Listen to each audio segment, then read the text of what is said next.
integralismo, fundado por Plínio Salgado em 1932, foi muito mais do que um movimento político. Miguel Reale o definiu como o reflexo do modernismo no plano político. Pela primeira vez na história republicana, um movimento nacionalista reuniu uma geração tão expressiva de intelectuais, escritores e jornalistas em torno de um mesmo projeto de país. Sua proposta era uma terceira posição, nacionalista e espiritualista, que por meio de uma revolução espiritual e intelectual, pretendia transformar o Brasil em oposição tanto ao liberalismo quanto ao comunismo. Se Plínio Salgado foi o grande doutrinador do integralismo, Alberto Pasqualini cumpriu papel semelhante no trabalhismo. Inspirado pelo solidarismo cristão, defendia uma alternativa tanto ao liberalismo quanto ao socialismo de Estado. Para ele, o trabalho era a verdadeira fonte da riqueza e o capital deveria cumprir uma função social. Seu projeto mais ousado era o crédito social, crédito sem juros para pequenos agricultores e trabalhadores, financiado pelo Estado.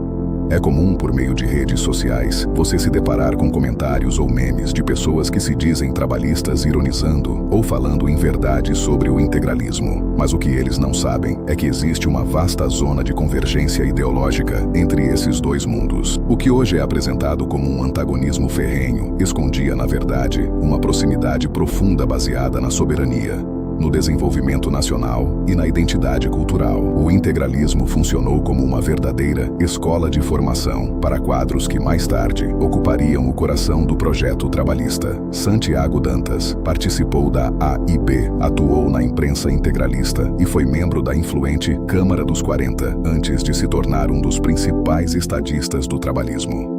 Alberto Guerreiro Ramos, de origem integralista, tornou-se o principal teórico sociológico do trabalhismo. Rômulo Almeida ingressou na AIB em 1935 e foi um dos formuladores centrais do nacional-desenvolvimentismo brasileiro. Nomes como Roland Corbusier e Abdias Nascimento também trilharam esse caminho de transição. O depoimento de Abdias Nascimento é revelador sobre o que unia esses dois campos. Para ele, o apelo do integralismo era seu nacionalismo marcante e a defesa da identidade nacional. Abre aspas. O que me levou ao integralismo foi sua posição anti-imperialista e anti-burguesa. O que me interessava era a luta contra o imperialismo, contra a penetração americana. Fecha aspas. Uma das revelações mais surpreendentes sobre essa conexão vem de uma fonte direta, o general Olímpio Mourão Filho. Em suas memórias, o general afirma categoricamente que Leonel Brizola foi integralista durante a sua adolescência e essa proximidade não ficou apenas no passado. Quando Brizola venceu a eleição para o governo do Rio Grande do Sul em 1958, ele nomeou Alberto Hoffmann, uma das principais figuras integralistas do Estado, como seu secretário da Agricultura.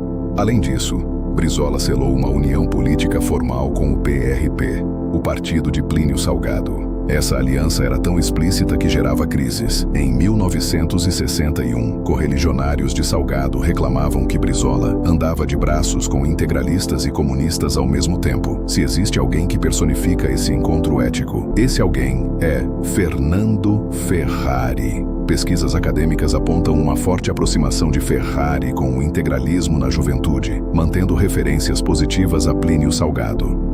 Para Ferrari, o trabalhismo era um compromisso moral e orgânico. Outro exemplo de transição orgânica é Oswaldo Lima Filho. Integralista na juventude, ele tornou-se líder do PTB e ministro da Agricultura de João Goulart. Ele foi um dos mais ferrenhos defensores das reformas de base e da reforma agrária, provando que até mesmo no governo de Jango, o integralismo fazia parte. Até mesmo Juscelino Kubitschek reconheceu essa dívida intelectual. JK admitiu em carta que a leitura do romance A Voz do Oeste, de Plínio Salgado, inspirou sua visão sobre a interiorização do Brasil, que culminou na construção de Brasília. JK também nomeou Plínio Salgado para a diretoria do INIC, uma autarquia federal estratégica na época. E havia um elo afetivo e intelectual ainda maior entre eles. O grande escritor Guimarães Rosa era amigo íntimo de ambos. O integralismo não morreu, ele se transformou. Pessoal, antes de continuar, como o canal ainda não tem monetização, o apoio de vocês faz toda a diferença. Se quiser ajudar, tem 2 links na descrição: apoio financeiro ou compra de livros. Tem muita coisa boa lá. Agora sim, vamos pro vídeo. Continuou formando quadros e influenciando o pensamento nacional. Ao olharmos para a história, percebemos que os ataques que vemos hoje nas redes sociais ignoram que o trabalhismo e o integralismo foram, em grande medida, parceiros na construção de um Estado nacional forte e soberano. Eu fiz esse vídeo pois um tempo atrás estava uma especulação entre a bolha nacionalista em que seria tempo de criar um novo partido nacionalista. Eu, porém, olhando de fora, percebi que se não fosse um partido pragmático e que reunisse diferentes visões nacionalistas, esse partido nunca iria prosperar.